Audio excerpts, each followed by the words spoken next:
कि ये जो लोहित नदी है जो आगे जाके ब्रह्मपुत्र बन जाती है वो शापित हो गई। ब्रह्मपुत्र नदी एक ऐसी नदी है हिंदुस्तान की जिसकी कोई पूजा नहीं होती, जिसके घाट पे हिंदू दाह संस्कार भी नहीं करते, तो ये एक शापित नदी है। ये है परशुराम कुंड की कहानी।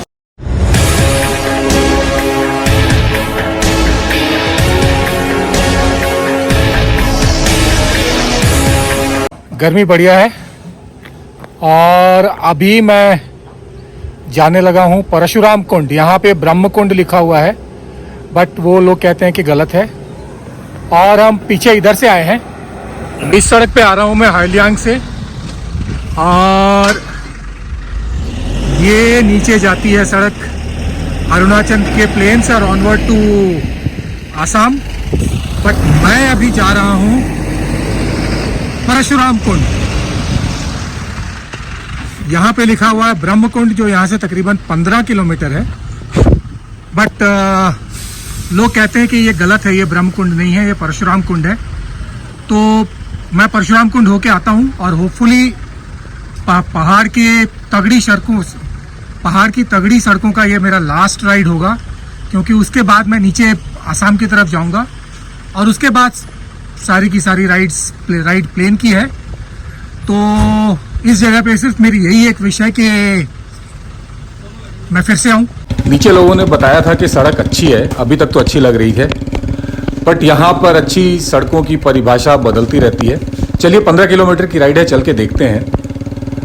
वैसे मैंने काफ़ी रिसर्च करने की कोशिश की थी कि मेनलैंड इंडिया की हिस्ट्री किस तरह से नॉर्थ ईस्ट इंडिया के हिस्ट्री के साथ कनेक्ट होती है।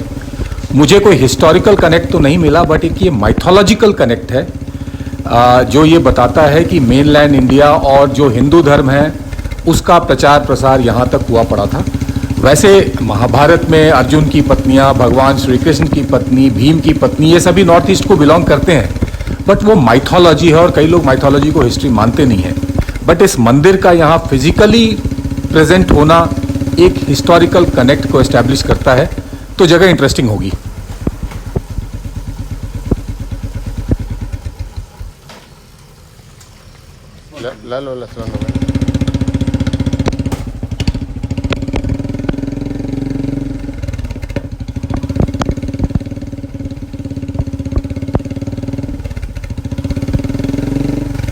तो बदल गई परिभाषा अच्छी सड़क की।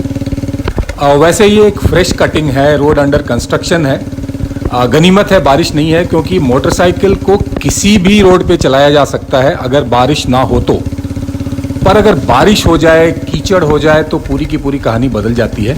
तो फिलहाल के लिए तो ये रोड ठीक ही है।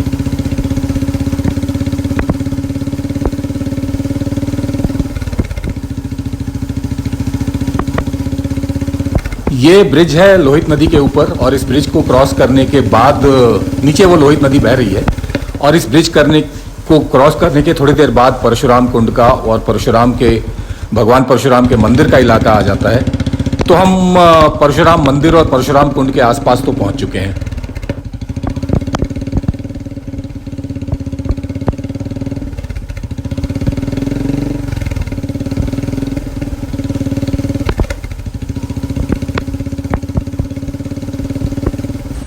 तो ये हमारे सामने है परशुराम भगवान का मंदिर। यह भगवान परशुराम की मूर्ति का एक प्रोटोटाइप। ऐसी ही 51 फुट ऊंची मूर्ति परशुराम कुंड पे लगाई जाने वाली है, जिसका शिलान्यास खुद गृह मंत्री अमित शाह जी ने किया था।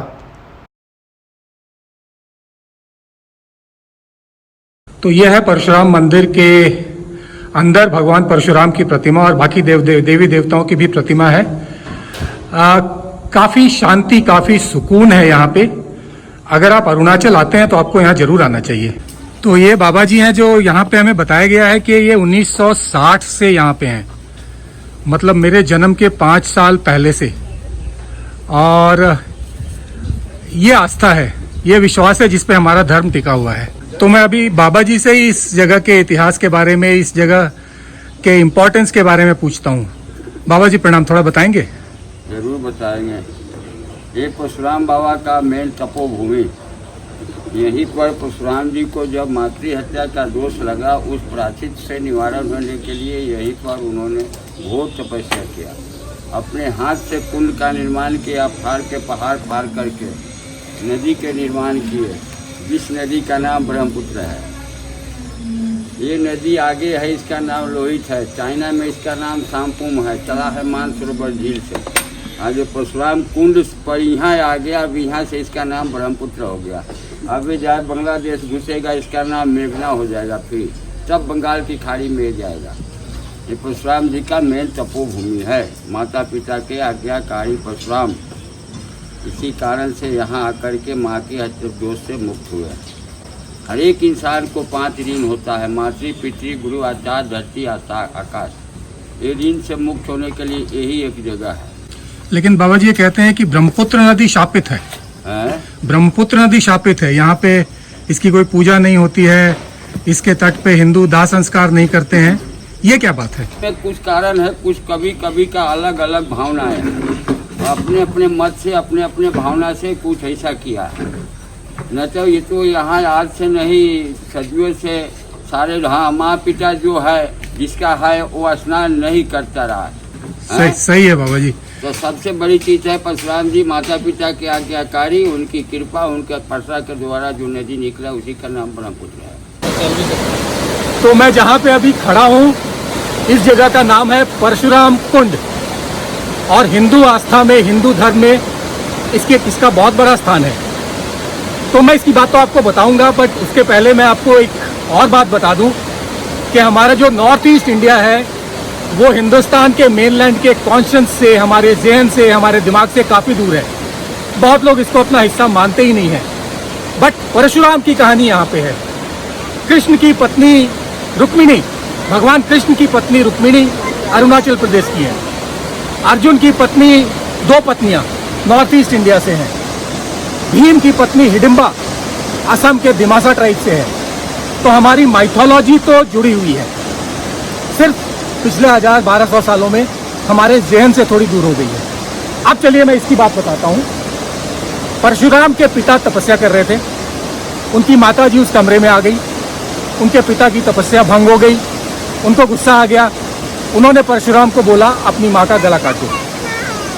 परशुराम ने अपनी माँ का गला काट दिया। पिता खुश हुए, पश्चाताप भी हुआ होगा। उन्होंने बोला अपने बेटे से कि वरदान मांगो। तो परशुराम ने वरदान मांगा कि मेरी माँ को जिंदा कर दो। उनकी माँ वापस जिंदा हो गई। पर क्योंकि ये पाप, ये अपराध इतना जघन्य था कि वो फरसा उनके हाथ से चिपक गया। उस फरसे को लेके वो हिंदुस्तान की सभी नदियों में गए, गंगा के पास भी गए। गंगा ने मना कर दिया कि तुम्हारे पाप मैं नहीं धो सकती। बाकी नदियों के साथ भी ऐसा ही हुआ। लोहित नदी ने ये एक्सेप्ट किया, ये माना कि चलो मैं तुम्हारे पाप धोती हूँ। परशुराम ने अपना हाथ इस कुंड में डाला, तब जाके वो फरसा उनके हाथ से अलग हुआ। तो ये तो है माइथोलॉजी की कहानी, और मैं हिंदू हूँ तो मेरे लिए इस कहानी का बहुत बड़ा महत्व है। बट इसका अंजाम ये हुआ कि ये जो लोहित नदी है, जो आगे जाके ब्रह्मपुत्र बन जाती है, वो शापित हो गई। ब्रह्मपुत्र नदी एक ऐसी नदी है हिंदुस्तान की जिसकी कोई पूजा नहीं होती, जिसके घाट पे हिंदू दाह संस्कार भी नहीं करते। तो ये एक शापित नदी है। ये है परशुराम कुंड की कहानी। इधर जाना है हमें वापस। कई सारी सीढ़ियाँ हैं, सैकड़ों सीढ़ियाँ हैं। ऊपर परशुराम का मंदिर है। ये अरुणाचल का अंतिम पड़ाव था। इसके बाद मैं अरुणाचल छोड़ रहा हूँ और असम एंटर करेंगे थोड़ी देर के बाद। और मेरे ख्याल से अंतिम पड़ाव के नाम पे, या अंतिम पड़ाव की इससे अच्छी जगह नहीं हो सकती थी। तो इस वीडियो को यहाँ एंड करने का वक्त आ गया है। अभी कुछ और जगह हैं एक्सप्लोर करने के लिए आसाम में, बट इस वीडियो में इतना ही। तो तब तक के लिए जय हिंद, जय भारत, वंदे मातरम।